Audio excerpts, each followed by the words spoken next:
Hi, Sagittarius. Welcome to December. Happy birthday. I'm Tamil, and I am the founder of Overflow. And every month, I channel oracle guidance for the collective and the Overflow community at large. And then after, we go a little bit deeper into the month ahead with the tarot. So I'm excited that you are here. Take a deep breath. Your energy is like really refreshing. Also, I feel like I want to fight. Not anything in particular, anyone in particular. I think you're just done with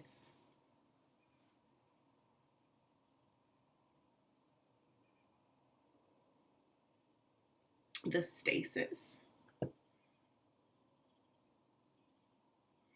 And there's a frustration here, but be careful because you're leaning into some destructive territory energy. Now, if things have to be destroyed for you to build them back up, if things have to completely fall apart, I mean, you have some Oya energy here.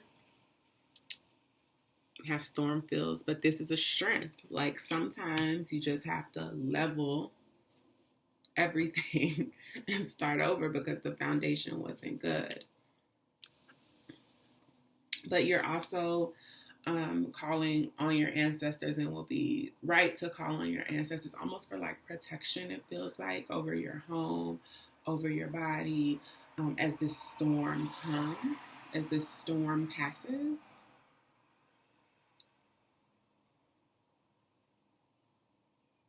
Because there are many areas in your life that are still feeling like spring, still feeling like joy, and you need to hold on to all semblance of joy no matter how dreary or dark that it gets.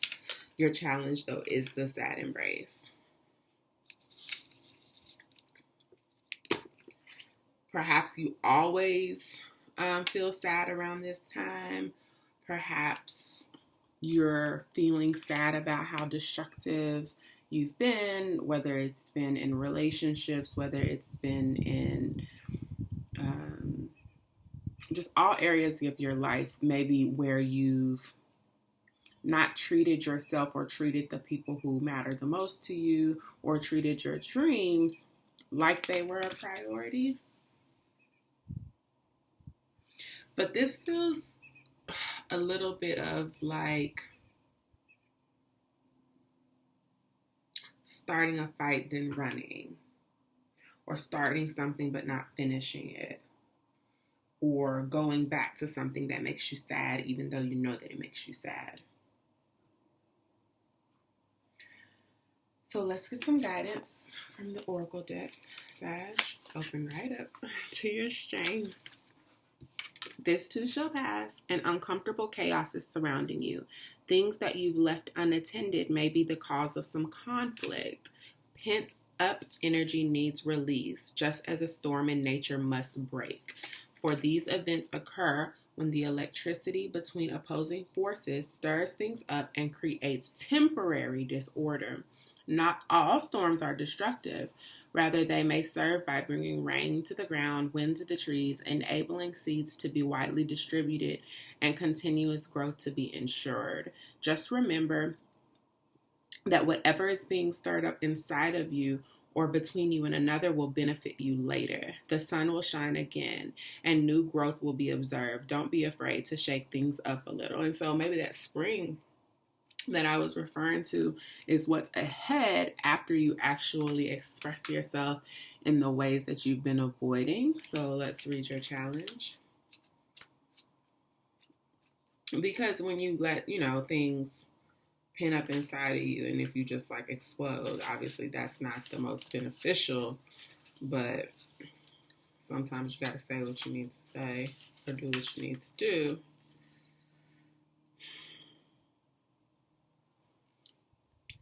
But it's like if you've been fighting for something or arguing for something that has no value, then that's why this,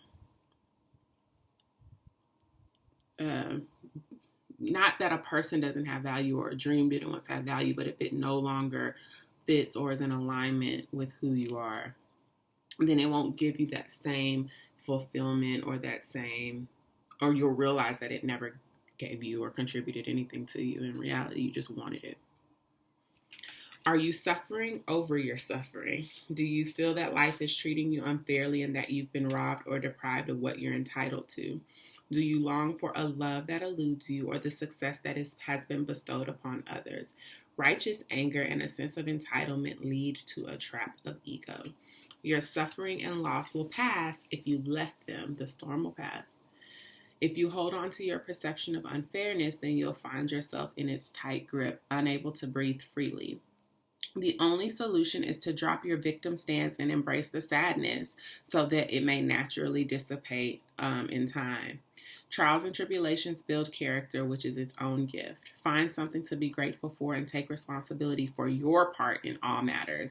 However painful it may be to sit with your sadness, remember that you are loved and will not be left adrift forever.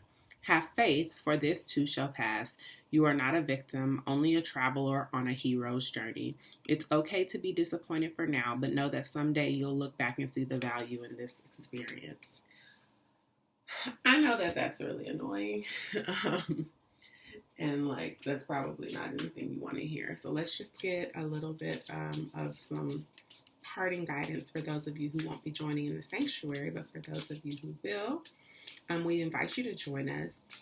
We have a private community with our own social networking platform where we discuss soul matters of the soul, spirituality, and we meet as a community once a month, and we have some really exciting things happening for December where we're setting some goals with our resident wellness coach. So we invite you to take part.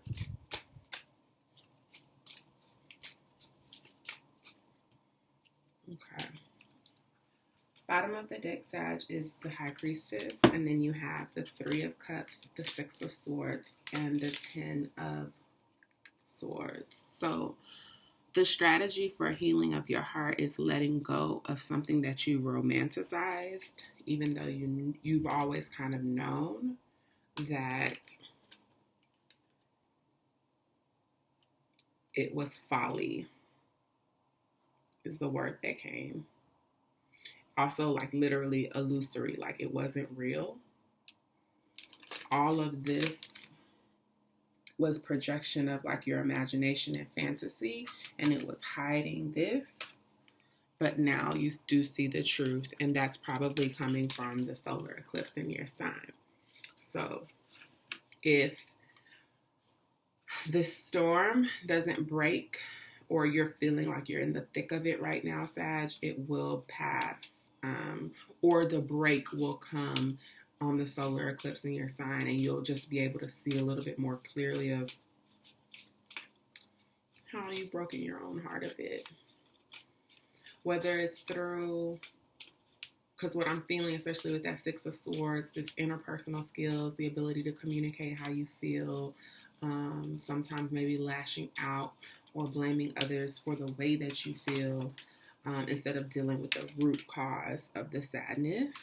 And so potentially, Sag, what I'm feeling is if you've kind of been in a blame game or a holding pattern around these feelings, you're going to kind of see a little bit more clearly the role that you've played so that you can start to make the shifts that you need and potentially make some amends.